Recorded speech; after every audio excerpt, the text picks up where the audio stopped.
মাধবপুর নামে একটা ছোট্ট গ্রামে টুম্পা তার দুটো ছেলে এবং তার একটা বৌমাকে নিয়েই থাকতো। তবে তার বড় ছেলে বিয়ে দিয়েছিল, আর তার ছোট ছেলের এখনো বিয়ে দেয়নি। তার দুই ছেলে সে জমিতে কাজ করে যা রোজগার হতো তাতেই তাদের সংসার চলে যেত।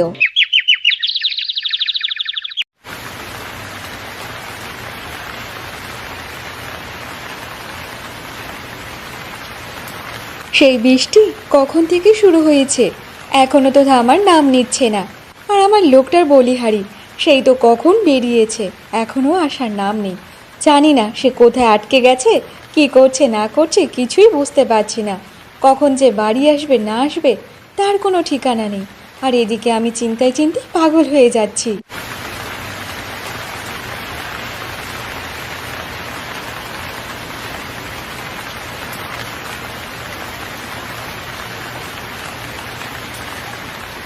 এত বৃষ্টির মধ্যে নিশ্চয়ই কোথাও আটকে গিয়েছিলে। সেই তো আমি এখানে দাঁড়িয়ে দাঁড়িয়ে কত চিন্তা করছি, আর শুধু তোমার পথ চেয়ে বসে আছি যে তুমি কখন বাড়িতে আসবে। আরে গিন্নি, আর বলো না। বাজার থেকে আসতে না আসতেই বৃষ্টি শুরু হয়ে গেছে। কি বলবো বলো তো। একটু কিছুক্ষণ দাঁড়িয়ে থাকলাম, কিন্তু দেখছি বৃষ্টি কমছে না। তাই তো ভিজে ভিজেই চলে আসলাম। আর বৃষ্টিটা তো আমার নাম নিচ্ছে না। হ্যাঁ গো, জানি সেই কখন থেকে বৃষ্টি শুরু হয়েছে, থামার তো নাম নিচ্ছে না। যাও যাও, তুমি গিয়ে জামাটা পাল্টে ফেলো, তোমার জামা তো পুরো ভিজে গেছে, তা না হলে যে ঠান্ডা লেগে যাবে। জানো তো গিন্নি, ভগবানের অশেষ কৃপা। আজকের আমাদের ফসল কাটা হয়েছে, আর আজই রাতে বৃষ্টি শুরু হয়েছে। সেই ফসলগুলো বিক্রি করতে করতেই তো এত দেরি হয়ে গেল। আর ভাই বাড়িতে এসেছে তো নাকি? হ্যাঁ হ্যাঁ, ভাই অনেকক্ষণ আগেই চলে এসেছে। সে তো খাওয়া দাওয়া করেই শুয়ে পড়েছে, মনে হয় এখন সে ঘুমিয়েও পড়ে গেছে। হ্যাঁ গিন্নি, আমি ওকেই বাড়িতে পাঠিয়ে দিয়েছি। যখন দেখলাম যে আকাশের আবহাওয়াটা খারাপ আছে, তখনই আমি ওকে বাড়িতে পাঠিয়ে দিলাম। বললাম যে তুই চলে যা, আর এখানে সব কিছু আমিই সামলে নেব। তা ওই সামলে সুমলে আসতে আসতেই তো আবার রাস্তাতেই বৃষ্টি নেমে গেল। আচ্ছা ঠিক আছে ঠিক আছে, যা হয়েছে। যাও, তুমি জামা কাপড়টা ছেড়ে আসো, আমি তোমাকে খেতে দিচ্ছি।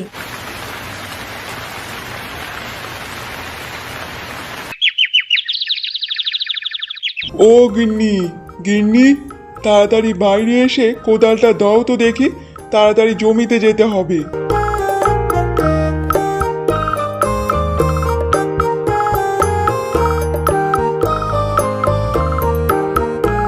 আচ্ছা, দুই ভাইয়ের এত তাড়া কিসের বলো তো?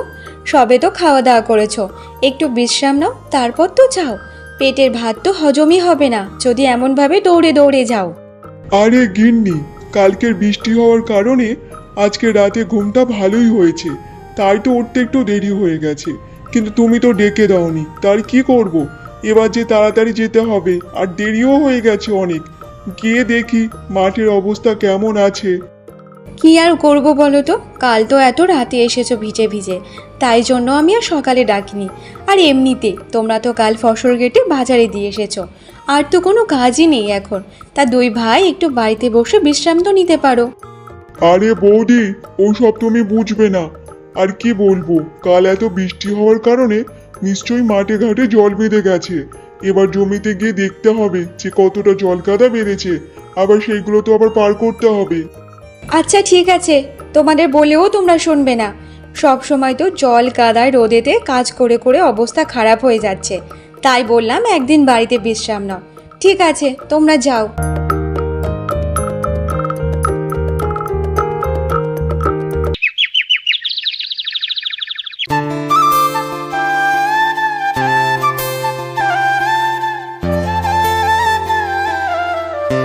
আরে মা, আপনি ঘুম থেকে উঠে গেছেন?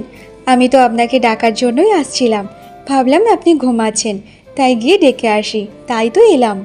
হ্যাঁ বৌমা, অনেকক্ষণ আগেই উঠে গেছি। আজকে রাতে ঘুমটা খুব ভালোভাবেই হয়েছে। হ্যাঁ মা, এটা আপনি ঠিকই বলেছেন। কালকের বৃষ্টি হওয়ার পর থেকে রাতে ঘুমটা একটু ভালোই হয়েছে, তা না হলে যা গরম পড়েছিল কি বলবো। হ্যাঁ বৌমা, এটা তুমি ঠিকই বলেছ। কাল বৃষ্টি হওয়ার কারণে একটু ঠান্ডা ঠান্ডা ছিল, তাই তো ঘুমটা খুব ভালোই হয়েছে। আর শোনো বৌমা, বড় খোকা ছোট খোকা তারা ঘুমাচ্ছে নাকি তারা কাজে বেরিয়ে গেছে মা? হ্যাঁ মা, একটু আগে ওরা বেরিয়ে পড়েছে মাঠে যাওয়ার জন্য।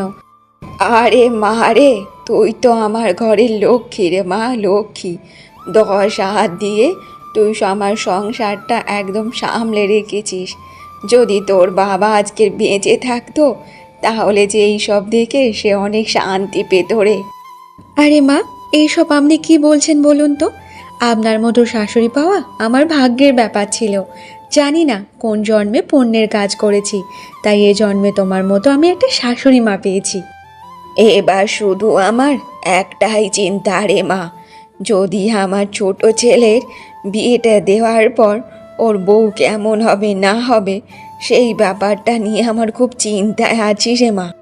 মা, তুমি এত চিন্তা করো না তো, দেখবে তোমার ছোট বৌমাও খুব ভালো হবে, সেও তোমার মনের মতো হবে, তুমি অত চিন্তা করো না। সেটা সময়ই বলবে রে মা, আমরা কি জানি কে কখন কেমন হবে না হবে। মা, এবার চলুন তো দেখি, গরম গরম ভাত তরকারি আছে, তাড়াতাড়ি খেয়ে নেবেন চলুন। আর এই ঠান্ডার সময় গরম গরম ভাত তরকারি খুব আরাম পাবে মা, আর মনে হয় তোমারও তো খিদে পেয়েছে। তা মা, আজ কোনো পান্তা কেন রাখিসনি? আর গরম গরম ভাত কেন করতে গেলি রে মা? মা, কাল বৃষ্টি হয়েছে, তাই একটু তো ঠান্ডা ঠান্ডার ভাব আছে, তাই ভাবলাম যদি গরম গরম ভাত সবাই এই ঠান্ডার মধ্যে খাই তাহলে সবার একটু আরাম লাগবে। আর এমনিতে আপনার ছেলেরা মাঠে ঘাটে জল কাদার কাজ করবে, তাই ভাবলাম একটু গরম গরম ভাত বানিয়ে দিই যাতে ওরা খেয়ে যেতে পারে। তাই ওরা গরম গরম ভাত তরকারি দুজনেই খেয়ে গেছে মা। মা, আপনি আসুন, আমি ভাত বাড়ছি।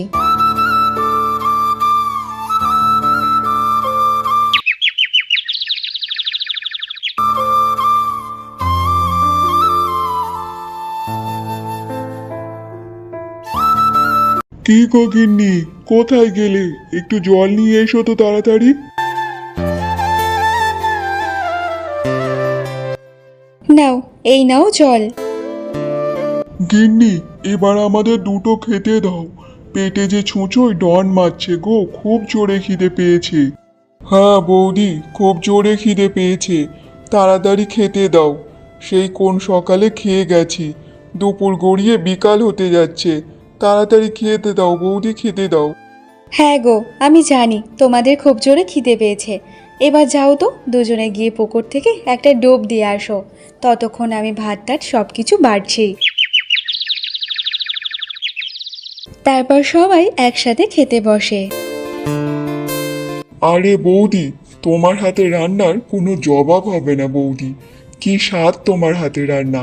তোমার হাতে রান্না ছাড়া আমার আর কারো হাতে রান্না পছন্দ হয় না বৌদি। আচ্ছা, তাই নাকি ভাই? এবার একটা বিয়ে করো, আর যখন তোমার বউ আসবে তখন দেখবে এই বৌদির হাতে রান্নার পছন্দ হবে না, তখন বউয়ের হাতে রান্নাই পছন্দ হবে তোমার। আরে বৌদি, তুমি যে কি বলো না, আমি ওসব বিয়ে ঠিয়ে করতে পারবো না। আমি তোমাদের কাছেই ভালো আছি, ওসব বিয়ে ঠিয়ে করলে অনেক ঝামেলা। এইসব তুমি কি বলছো ভাই? সে ঝামেলা কিসের হবে? সেই মেয়ে যে তোমার সুখ দুঃখের সাথী হবে। আর তুমি চিন্তা করো না, একটা ভালো মেয়ে দেখে তোমাকে বিয়ে দেব। আচ্ছা মা, তুমি কি বলছো? দেখো ভাইয়ের বয়স হতে যাচ্ছে, তা একটা মেয়ে আমরা কি দেখব? আরে বৌমা, আমিও চাই ছোট খোকার বিয়ে দিতে। তা তোমরা একটা ভালো দেখে মেয়ে দেখো, বিয়ে তো ওকে দিতেই হবে।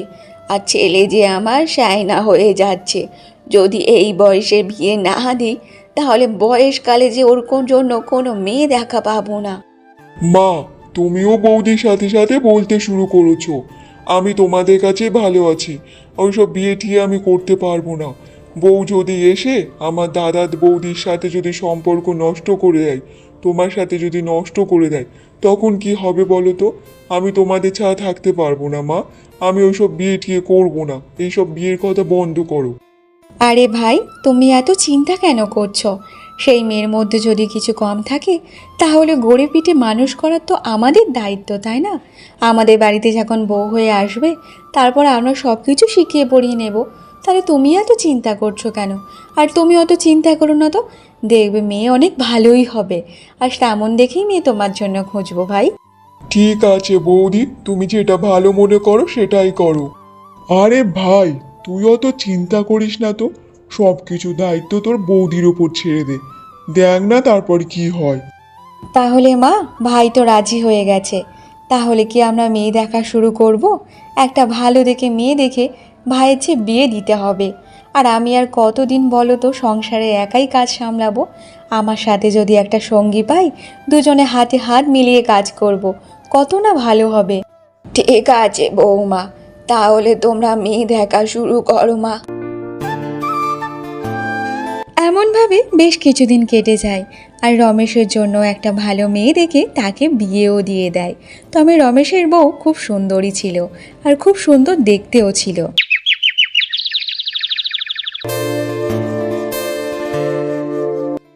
আচ্ছা ছোট, চল আমরা একটু পুকুর পাড়ে থেকে এই জামা কাপড়গুলো কেচে নিয়ে আসি। কেচে নিয়ে আসার পর আবার রান্না বসাতে হবে। চল বোনটি আমার। দিদি, এতগুলো জামা কাপড় কাচতে কাচতে তো সেই সন্ধ্যা হয়ে যাবে। এতগুলো জামা কাপড় কি করে কাচবো বলো তো? আরে দূর পাগলি, তোকে একা একা কাচতে কে বলেছে বলতো? আর আমি যাচ্ছি কি বামনের ভাতে? চল, আমিও কাচবো।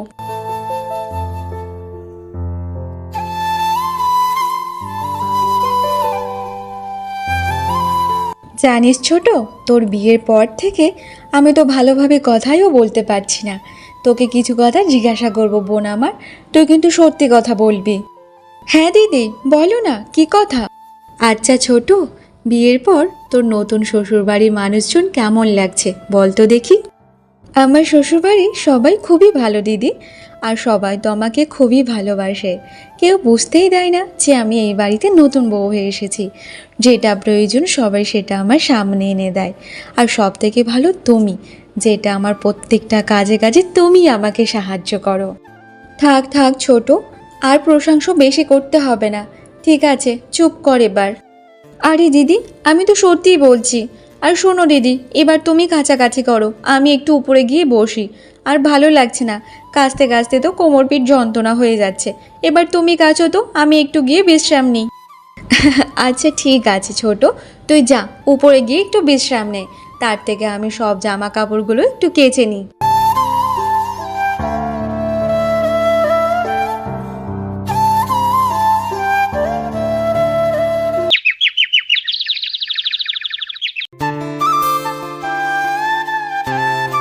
জানো গিন্নি, কাজেতে গেলে ভালোভাবে কাজে মন বসাতে পারি না। এই বাড়িতে এত সুন্দর একটা বউ থাকতে কি বাইরে কাজে মন বসে বলো? শুধু বারবার তোমার কথা মনে পড়ে, বারবার তোমাকে দেখতে ইচ্ছা করে। কি বলি বলো তো? থাক থাক, আমাকে আর অত কিছু বলতে হবে না। আর শোনো, তোমার সাথে আমার কিছু একটা কথা আছে। আরে গিন্নি, এত ভেবে চিন্তে কেন কথা বলছো? যা বলার তা বলে ফেলো গিন্নি, বলে ফেলো। না গো, তুমি যদি কিছু মনে করো, সেই কারণে তো আমি বলিনি। আচ্ছা ঠিক আছে গিন্নি, কিছু মনে করব না, বলো দেখি কি কথা আছে। শোনো না, যেদিন আমি তোমাকে দোকানে ওই শাড়িটা দেখিয়েছি, সেই শাড়িটা আমার খুব পছন্দ হয়েছে। সেই শাড়িটা আমাকে কিনে দিতে হবে। দাও না গো ওই শাড়িটা কিনে। আচ্ছা ঠিক আছে গিন্নি, ঠিক আছে। সেই শাড়িটা তোমার পছন্দ হয়েছে যখন, আমি তোমাকে জন্য এনে দেব। তুমি অত চিন্তা করো না তো।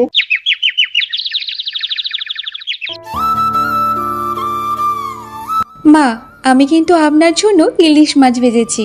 আর আপনি তো ইলিশ মাছ খেতে খুবই ভালোবাসেন। এবার নিন তো, তাড়াতাড়ি ঝটপট ইলিশ মাছটা খেয়ে নিন। জানো তো ছোট বৌমা, বিয়ের আগে যখন আমি আমার বাবার কাছে ছিলাম, তখন কিন্তু আমার বাবা আমার জন্য বড় বড় 2 পিস ইলিশ মাছ রাখতো। আর সবাইকে তো 1 পিস করে, আর আমি একাই 2 পিস, কারণ আমি খুব ভালোবাসতাম। আর বিয়ের পর যখন আমি তোমার এখানে চলে আসি, তখন কিন্তু এখানে ইলিশ মাছ হলে আমার নিজের জন্য কিন্তু থাকতো না। সবাইকে দেওয়ার পর তখন তোমার শ্বশুর ইলিশ মাছ আমার জন্য রেখে দিত, কারণ জানে আমি ইলিশ মাছ খেতে খুবই পছন্দ করতাম। মা, বাবা তো অনেক ভালো ছিল, তবু তো বাবা আপনার জন্য কিছু তো রাখতো। আর আপনার ছেলেকে যদি কিছু খেতে দিই, পাতে দেনে আর কিছুই থাকে না, সব কিছুই খেয়ে নেয়। একবারের জন্য জিজ্ঞাসা করে না যে তুমি খেয়েছো নাকি খাওনি। আরে ছোট বৌমা, ও যখন খেতে বসে তখন কিন্তু কারোর দিকে একদম তাকায় না, এক মনে খেয়ে যায়। আর ওর খিদে পেলে একবার ও কাউকে জিজ্ঞাসা করে না মা, ও ওর নিজের মনের মতো করে খেয়ে নেয়। মা, রান্না কেমন হয়েছে সেটা তো বললেন না মা। খুব ভালো হয়েছে বড় বৌমা, তোর হাতে রান্না, তোর হাতে রান্নার তো কোনো জবাবই হয় না মা। এত বছর ধরে খেয়ে খেয়ে আসছি, তোর হাতে রান্নার স্বাদই আলাদা রে মা। জানি না মা, কবে যে আমি রান্না বান্নাটা শিখবো তা কেই জানে। দিদি, এবার থেকে কিন্তু তুমি আমাকে রান্না বান্নাগুলো শিখিয়ে দেবে। আমারও আর ভালো লাগছে না, মা সবসময় তোমার প্রশংসা করতে চায়। একদিন তো আমিও চাইবো যে মা আমাকে প্রশংসা করে। আরে দূর পাগলি, তুই এত চিন্তা কেন করছিস বল তো? তোর রান্না বান্না সব কিছু কাজকর্ম আমি শিখিয়ে দেব। কদিন হয়েছে তোর বিয়ে হয়েছে, একটু যাক, তারপর দেখবি তুই ধীরে ধীরে সব কিছু শিখে যাবি রে বোন। হ্যাঁ ছোট বৌমা, তুমি অত চিন্তা করো না মা, দেখবে ধীরে ধীরে তুমি সব শিখে যাবে মা। অত তাড়াহুড়োর কোনো দরকার নেই মা, দরকার নেই। রমেশ বাড়ি ফেরার পথে তার স্ত্রীর জন্য একটা সুন্দর দেখে শাড়ি কিনে নিয়ে আসে।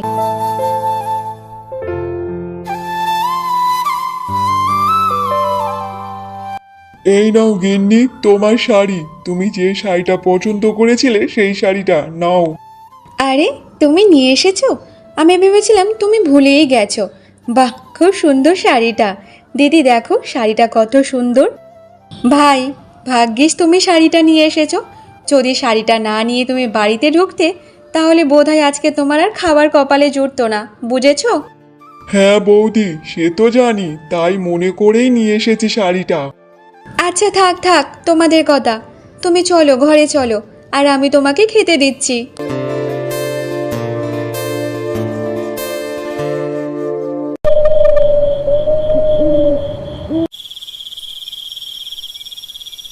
আরে ও গিন্নি, তোমার এত মন মরা হয়ে কেন বসে আছো? কি ব্যাপারটা তো বুঝতে পারছি না। হ্যাঁ তাই তো, আমার মন মরা হোক আর চাই কিছু হোক, তাতে তোমার কি আসে বলো তো? কোনোদিন কি একবার ফিরে তাকিয়ে দেখেছো যে আমার কি প্রয়োজন না প্রয়োজন, আমার কি চাই না চাই? সেসব তো তুমি খবর রাখো না, তোমার তো শুধু কাজ আর কাজ নিয়েই থাকো।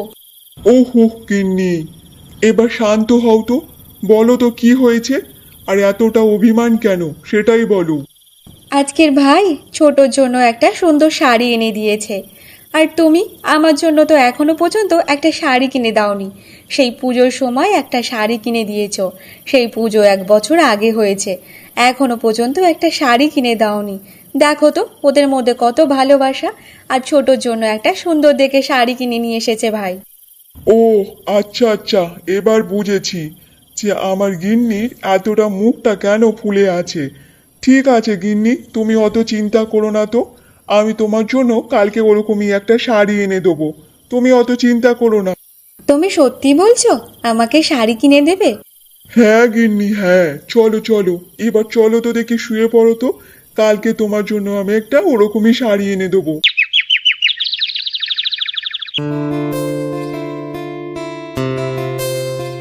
দিদি, আজকে রান্নার সব আমি করেছি। আর তোমার তো এমনিতে একটু শরীরটা খারাপ ছিল, তুমি তো বাড়ির জন্য অনেক কিছু করো, তাই ভাবলাম আমি একটু রান্না বান্নাটা করি। মা চলুন তো, এবার খাওয়া দাওয়া করে দেখবেন যে রান্না কেমন হয়েছে না হয়েছে। আরে বৌমা, আর একটু অপেক্ষা করো মা, এক্ষুনি আমার বড় ছেলে আর ছোট ছেলে চলে আসবে, তাহলে সবাই একসাথে মিলে সবাই আনন্দ করে খাবো মা। হ্যাঁ রে ছোট, তোর হাতে রান্না যে খুব সুন্দর গন্ধ বেরোচ্ছে, মনে হয় খুব সুস্বাদু হয়েছে। আর একটু অপেক্ষা কর, সবাই মিলে একসাথে বসে খাবো। কিছুক্ষণের মধ্যে রাহুল আর রমেশ বাড়িতে ফিরে আসে। আরে গিন্নি, এই নাও তোমার শাড়ি, তুমি কালকে তো খুব বলছিলে, নাও এবার যে তুমি খুশি হয়েছো তো এই শাড়ি নিয়ে। হ্যাঁ গো, আমি খুব খুশি হয়েছি, আর শাড়িটা সত্যি অনেক সুন্দর শাড়ি। তাহলে দিদি, আমার মতো শাড়ি কিনেছো, খুব ভালো করেছো দিদি। আমরা দুই যা কিছু করব সব যেন একই হয়, আর আমরা দুই যা না, আমরা দুই বোন। বৌমারা, এবার চলো চলো, সবাই তো একসাথে হয়ে গেছে পরিবারের, চলো মা, এবার আমরা খাবারটা শুরু করি। আজ এই প্রথমবার ছোট বৌমার হাতে রান্না খাবো, চলো মা।